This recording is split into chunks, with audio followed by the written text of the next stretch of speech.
Colin Klupik, and welcome to this video series where we talk to Dr. Martha Burns about the latest from the field of neuroscience and what it has to say about learning. In this discussion, we talk about the FastForWord product and FastForWord Reading Assistant. Well, that's a good question, of course, and that's true of any program that we use.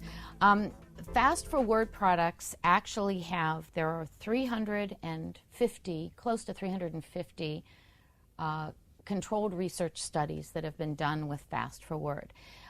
Some of them have a little better control than others. Some of them are quite powerful and have used fMRI, for example, to show the neurological effects, the brain effects of FastForWord.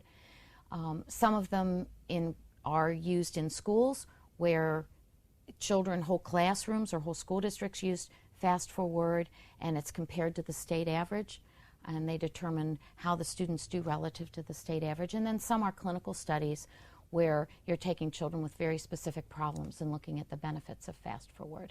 So FastForWord, I would say, is probably one of the most, FastForWord products are probably one of the most researched set of interventions that exist today. And because of that, parents can be fairly confident that they've been well researched. But knowing whether the product would be appropriate for their own child, I would recommend that they have some kind of professional assess the child to determine that, or have the school determine if they think that that would be appropriate for the child. What FastForWord is designed to do, it was developed by neuroscientists, and it was designed to, there are two sets of products. There are reading products, and then there are what we call the language or the cognitive products. The cognitive products are building attention skills through very targeted tasks where a child has to attend very precisely to information coming in or to details coming in and then respond and can't get that stimulus again. So they're building attention, they're building memory skills, specifically working memory skills. So they're designed to build that capacity for the child to hold content in their mind and be able to do things with it, like answer questions about something they've read, or be able to hear a sentence and be able to answer a question about the sentence, or even just to be able to hear sounds and hold the sounds in mind so that they can match a sound that they heard 3 seconds ago with the sound that they just heard now. So all of those exercises are designed to build memory. Then in addition to attention and memory, FastForWord products are designed to build sequencing skills, because reading involves being able to sequence letters into words and words into sentences. Mathematics involves being able to sequence numerals in the right order so that you know what is being divided by what, and so that when you get into algebra you can do them in the right order. So sequencing is important too, and then finally processing speed, so that the brain can process information, especially language and speech, faster so children can follow directions and listen better.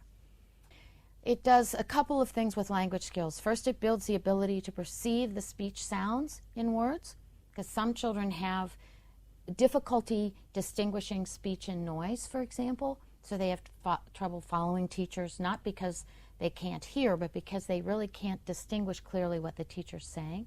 So it builds those discrimination skills. It also builds the understanding of grammar, and it builds some vocabulary. So it's building basic language skills that enable children to have a richer vocabulary, a full grammatical repertoire, so that they can understand, their understanding of language is good, and then their ability to discriminate speech so they can listen carefully to teachers and follow directions. Well, as with almost anything, there is some variability, but the FastForWord products are quite powerful, so that they are driving the brain to process more accurately and better in pretty dramatic neuroscience-driven ways. Ordinarily, in my own clinic, if I had a child using FastForWord, around 4 weeks to 5 weeks, they started to say things like, you know how the teachers used to start to talk too fast? Now they talk slower. Or a student might say, wow, that teacher is making things so much easier to understand. Or they just might say they enjoy reading more. They ask their parents if they can read a book, or they might just enjoy the act of reading. So that's what a student will start to see, a child. Parents will see that they're paying attention, parents will see that they don't have to repeat things so often. The child doesn't say, huh, all the time. And teachers will often see that the children are more motivated and that they're attending better in a classroom. And often that begins around 4 weeks after they start the program, as long as they're meeting the protocol, as long as they're doing it 5 days a week. You start to see it around 4 to 6 weeks. Oh, yes. The Fast Forward Reading Assistant is a really exciting program. You know how when you were little, your teachers and your mom would sit with you and read, and if you stumbled on a word, they'd kind of jump in and read that word for you so you wouldn't struggle with it so much. And that kind of assisted reading, it's called, is what's built into Reading Assistant. But in this case, what's listening to you is a computer.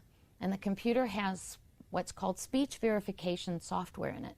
So if a child is approaching a word, the computer recognizes if the child's struggling with that word or if the child has said the word incorrectly or has read the wrong word, and the computer will give them the correct word and say it for them in a not digitized voice, but just a person talking voice. So the child gets to hear a story read first, then they get to try reading it themselves, and if they have a little trouble with a word, the computer will help them with that word. And then at the end, after they've read it, the computer will list all the words they had trouble with, so the teacher or the parent can see the words the child struggled on, and they can try to read it again and see if this time they can read it a little faster, and it will keep a measure of how fluent the child is reading. Then at the end of the reading passage, the child will be asked some comprehension questions or maybe some vocabulary questions. So it's building comprehension, it's building vocabulary, and it's building reading fluency. So, and because a computer isn't judgmental and a computer doesn't care whether the child does well or not, children tend not to feel threatened and they enjoy reading that way, and so they read more, and we can get a lot more progress with a child's reading fluency by just putting them in front of a computer all by themselves. So Reading Assistant is very nice that way. Well, we know that assisted reading works very well. So we know that assisted reading is the way that many classroom teachers try to build fluency, reading fluency in students. And all of us have been reading out loud in classes when grade 1, grade 2, grade 3 for many years. As far as the research with Reading Assistant itself, the research we have shows that it does improve reading fluency. So we do have some nice measures on tests called the DIBELS, which is a test of reading fluency, showing that reading fluency does improve after Reading Assistant. They are designed for grade 1 through grade 5, and then there's actually a reading readiness program as well for kindy level. And they've been graded by reading experts who selected the vocabulary items that were targeted for very specific grade level vocabulary that we want children to be able to handle, comprehension level, grammatical level, and then also spelling level and decoding level. So each of the reading products, reading grade 1, for example, will target the decoding skills that are needed in grade 1, the vocabulary, the grammar, and the comprehension skills that we target for each grade mastery.